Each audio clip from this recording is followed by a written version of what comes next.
చూసుకొని అక్కడ గ్లూ పెట్టేసి ఈ హెడ్ పిన్ అనేది అంటించేసేయండి. మనకి B7000 గ్లూ అనేది పెడితే స్ట్రాంగ్గానే ఉంటుంది. కాకపోతే స్టార్టింగ్లో మాత్రం మనకి ఇట్లా జారిపోతూ పక్కకు పడిపోతూ ఉంటుంది. దాన్ని మీరు కొంచెం కదలకుండా కాసేపు అలా పట్టుకుని ఉన్నారంటే కనుక అది సెట్ అయిపోతుంది.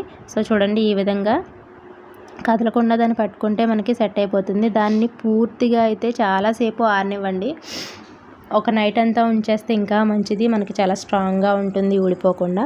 సో పూర్తిగా అయితే ఆరిపోయిన తర్వాత మీకు లుక్ అయితే ఈ విధంగా ఉంటుంది. చూడండి, ఫ్రంట్ అండ్ బ్యాక్ చూడండి, పైన ఒక రింగ్, దాని మధ్యలో 2 రింగ్స్ చాలా బాగున్నాయి కదా. సో 2 ఇయర్ రింగ్స్ కూడా నేనైతే ప్రిపేర్ చేసేసాను.